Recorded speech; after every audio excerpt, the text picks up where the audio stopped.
I just got out of church, so I'm here in North Phoenix, and I'm waiting for my small group that meets to talk about the sermon.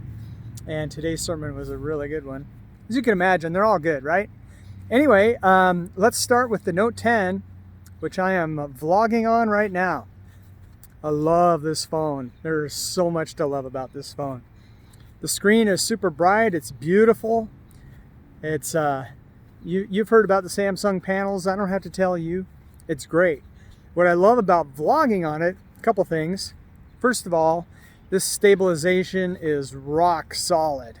So you can see the background is just staying nice and steady. Now my head might bob a little bit as I walk, especially if I walked a little faster. But this looks so good in the video. The colors are great. Just fantastic. Dynamic range. Who cares? As long as you can see me. And then the audio straight in the camera is really good. So I love this video. I love this. Well, wait, I just love this phone. And for so many reasons. And I love this phone for vlogging, and I'll get to more of that in just a little bit. So, what about the Google Pixel 3a XL?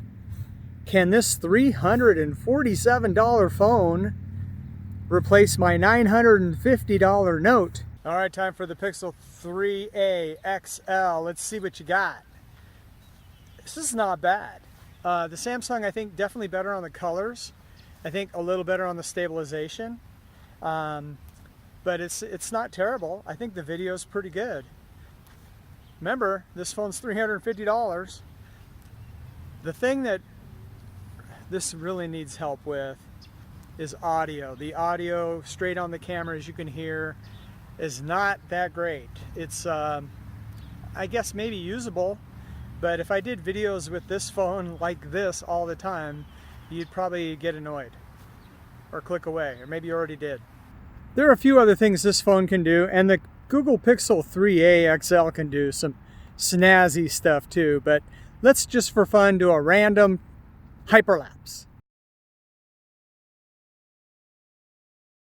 I love this phone. I love the Google Pixel 3a XL as well. Really good stuff on either one. Remember, the Google is $350.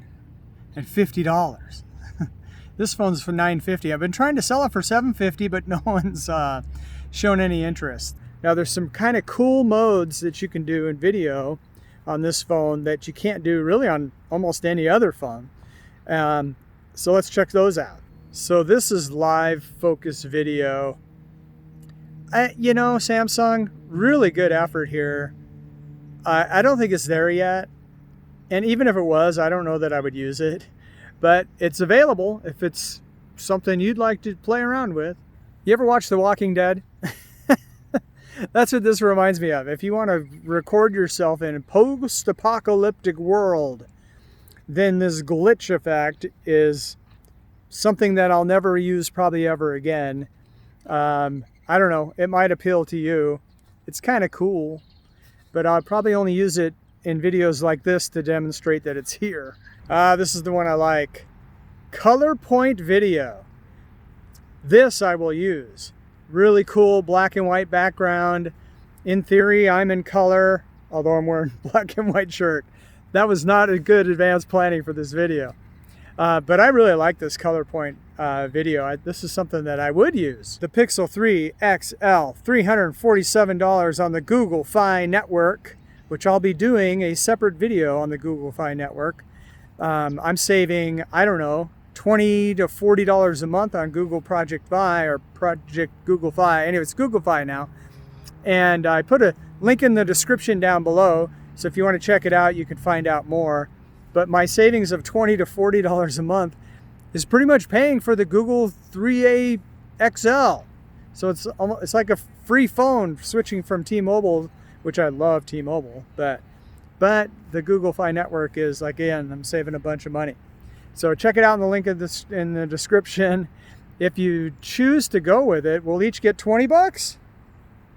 That sounds pretty good. All right, Mike, that's my report from out here in a random field in North Phoenix. Back to you in my apartment. Hey, thanks, Mike, and nice shirt. What, you mean this? Oh, thanks, Van. All right, we're back in the apartment about a couple miles this direction, and we're going to take a look at some of the pictures that these phones can take. And I got to tell you, the Samsung Note 10 has really caught up to the Pixel 3, at least when it comes to just normal daytime shots. I took a few pictures in the park yesterday. We'll get to those in a second, but I want to start with last night's sunset. I do take a lot of pictures of sunsets because we have the best sunsets on the planet here in Arizona. Hawaii, you might have an argument.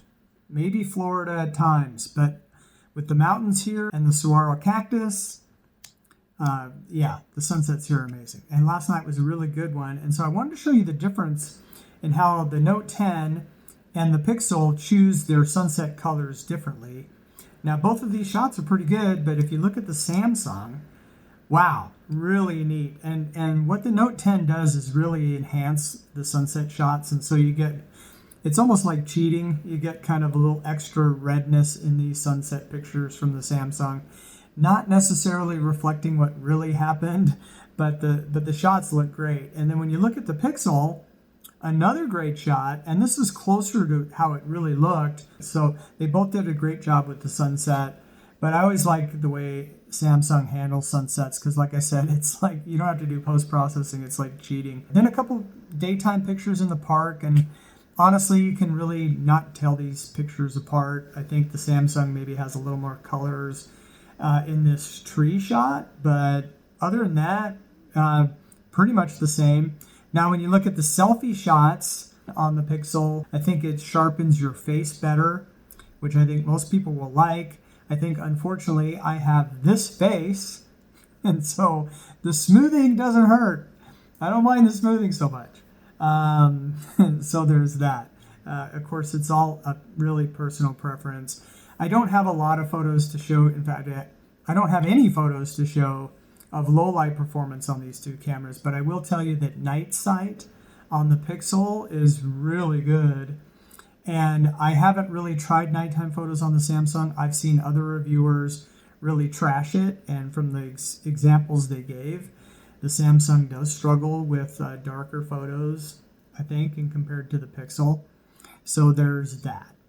And you, again, I keep reminding you in this video, the Note 10 cost me $950. I don't even know what the Note 10 Plus is. What, $1,100, I think? And most people got the Note 10 Plus. I was the idiot who got the Note 10. I do love this phone, though. I'm shooting on it right now. I just have it on a tripod. And this, like I said, out in the field, if it didn't go on the editing floor, I'm going to keep this Note 10, I think, for my vlogging. And then the Pixel is optimized for the Google Fi network, so it's going to stay in my pocket. It actually sounds better on phone calls, too. I'm on speakerphone all the time. People can hear me better, and I can hear them better on the Pixel. And, of course, the Pixel has that headphone jack. All right, let's see. I wrote a little script here, too. So what else do I need to tell you? Oh, yeah. The screens are amazing on both of these phones. Now, the Samsung screen, the Super AMOLED panel, the best on any smartphone I've ever had and probably ever seen. The Samsung just does a great job with that. But the Pixel 3a XL for a $350 phone has an AMOLED screen, and so the blacks are black. The contrast is great. It's a really nice panel. The only complaint I have on the Pixel is in bright daylight, in direct sunlight, it is really hard to see the screen. You can, but it's hard to make it out. I wish it was brighter. And you can imagine living in Phoenix, we have an abundance of sunshine. So that's a little bit of an issue on the Pixel, but I've been able to work around it so far after about 3 weeks of usage so far. So the bottom line is this. The Note 10 is a great phone. If you have the Note 10, keep it. If you're looking to upgrade from pretty much anything, I would highly recommend the Pixel 3a XL, especially if $350, you get a lot of phone. You get pretty much all of the flagship features. You don't give up much. 64 gigabyte storage to start out, and you can only upgrade to 128. The Note 10 has 256 gigabytes of storage to start. But otherwise, that and the screen are the only two complaints I have about the Pixel. And again, the Pixel 3a XL has that headphone jack. So if I do want to vlog with it, the video is not terrible. The stabilization is not terrible. And I can get great audio with that plug-in microphone on the headphone jack. So that's it, man. I hope you enjoyed this video. Like, subscribe. We're going to try and do more of these more often. Thanks for watching, and we'll see you soon. Go Seahawks.